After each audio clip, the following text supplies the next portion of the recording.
Gotta get it right. I remember back when I had the vision now. I gotta see it happen. Ladies and gentlemen, boys and girls, welcome, welcome, welcome. This is my realtor life. So right now, I'm setting up my GPS. I just got the warning that I have to leave in order to make it on time to this appointment that I have. I love Waze because it's... Let's go. There we go. Make a U-turn. That's wrong. And then turn left. So, Waze actually syncs with my calendar. So, as soon as I open Waze, it tells me exactly where I'm going next. So I try to really go by the calendar. That's what I'm trying to do here. Now I'm going to show a co-op. There's an open house tonight from 6 to 7:30, I believe. It's at Windsor Oaks. It's a 2-bedroom for $265,888, which is interesting. That would mean that it is one of the smaller units, the smaller 2-bedroom unit. Windsor Oaks has the A unit, which is the smaller one, and then the B unit, which is the bigger one.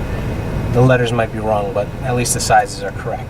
That's where I'm headed. I've been working with this couple for a while, and I'm really pumped to find them a place because they're a really nice couple. I've enjoyed working with them tremendously, and I really enjoy when that successful feeling of actually finding a person, a place. Right. Especially when it's been a ride. It's taken some time to find them a place, and part of it is that there's an inventory shortage in Queens, which I've talked about many times. There are more co-ops going on the market than residential listings, but at the same time, some of these co-op units are just not what they're looking for. Either the setup, the arrangement of the actual apartment's not exactly what they want, or the condition hasn't been up to par either. In 0.1 miles, turn right. And that's something that it's a challenge. And there have been places. I mean, I've seen places where literally the kitchen floor is sinking. There's really no way to sell that to a person, and nor would I. I wouldn't tell somebody, right. Hey, guess what? This is a scenic kitchen or something like that. They're just. My main thing is that I'm trying to always do what's right for my clients, and at the same time, I believe that that'll come back around to me. So I'm very passionate about actually doing what I say I'm going to do and exceeding expectations, right? And setting expectations, because sometimes if you don't tell somebody what's going to happen, you don't set the expectations of what they can expect in a situation, what are the most likely outcomes, there are issues that come up, and I've learned that throughout my career. I haven't been 100% successful at that. Sometimes there are unforeseen events, but you have to prepare people for those unforeseen events, and that's something that comes with experience, because when you first start out in the business, you don't know what can go wrong. And then the longer you're in the business, the more you realize that anything can go wrong. So I want to be a little more transparent and really tell people what's going to happen. And lately, one of the really cool things is that people have been telling me that they appreciate my honesty and that I tell them the way it is, and that it's not always exactly what they want to hear. And that, to me, is one of the biggest compliments that I could receive as a real estate agent or as a business owner in general. I really want people to trust me. That's what I need, because not only is it a good feeling and does it make it just good, have good vibes, make the transaction have good vibes, or make every meeting with people have a bit of a good vibe, it also allows the transaction to go smoother. Because if somebody trusts you when they rightfully should trust you, you can basically guide them easier. In other words, if the people didn't trust me and they were always, you know, what is he after? What's his ulterior motive? I'm gonna struggle in getting people to do the right thing. And what I mean by that, a lot of times in this market, you know, there are buyers that are very cynical, and they think that, you know, full price. There are people that have that idea of, I never offer full price.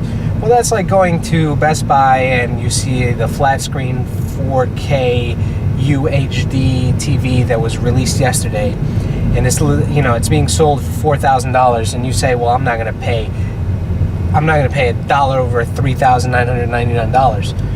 You're not going to buy the item. And the same thing happens with houses.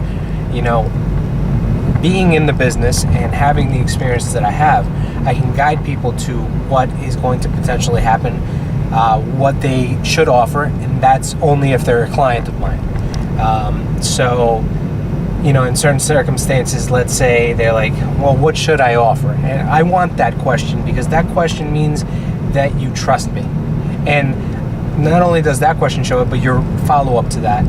Because when I give you an answer, are you going to follow through on what I said, or are you going to do something else? You know, I want somebody to not only ask me that question, but to follow the advice that I give them. And by doing the right thing, I believe that comes back around to me. So down the road, when they have a friend, or, you know, they have somebody that might be looking to buy or sell, they're going to look for me, right? So they're going to look to refer me. And that's really, you know, that's the biggest compliment that I can receive, besides the trust, is trusting somebody that you know or love into my care. You know, to trust me with people that you know, people that you love, people that you care about, that you trust me enough to guide them and provide the same level of service that I provided you. So that's the way I run my business. Not everyone runs their business like that, whether it's real estate or anything else, really. I'm sure that you know of people that they legitimately don't care as long as deals are done. You know,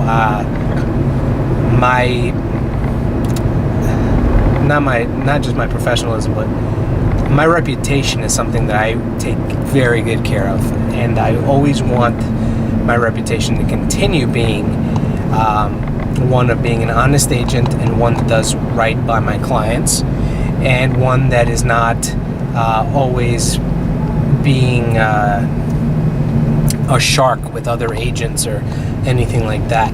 I believe that the best way that a seller can get what they want, a buyer can get what they want, and that I can get what I want, is by there being a symbiotic relationship between all parties. So I'm 5 minutes out, still not there. Obviously, I'm going to have to get a better contraption to hold this camera, because I don't know if you guys saw before, but it fell. I don't know if I'm going to edit that out. But I hit the brakes and it fell. So I'm holding it here.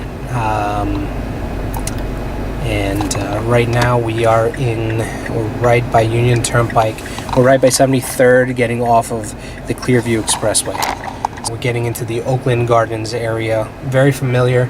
The beginning of my real estate career, and actually while I was helping some relatives over the last couple of years find a place. I mean, I've been to Oakland Gardens, I would probably say hundreds of times at this point. There's a big development here. There's Windsor Park, which I'm driving past right now. And then up ahead, where I'm showing tonight by Springfield Boulevard, is Windsor Oaks. So we'll be there right now. Let me see, I think this will be the best place for us to park. So, park, actually maybe up here. My buyers are on their way. I don't know if they're here yet. I think those are my buyers on the corner. So I will see you guys later after the showing. All right, bye. Alrighty. So the episode goes on. Just showed the property. This was the 2-bedroom unit at Windsor Oaks. It's an A unit, which is the smaller one. Wasn't in the best shape. But I mean, you know, it had been renovated at some point, it looks like, but it wasn't the best. And feedback from the buyers for you guys down the road. This property had a lot of knickknacks, this apartment. And what happens with little knickknacks is that they make the apartment look cluttered, and it makes it look smaller than it actually is. So we've seen the same type of unit, because these units here, the A units in this development, are all kind of the same as far as square footage. And when you put these little knickknacks all around the house, if you don't clean up enough, the cluttering really makes a difference. So much so that the buyers aren't interested in the place because of how cluttered it seems.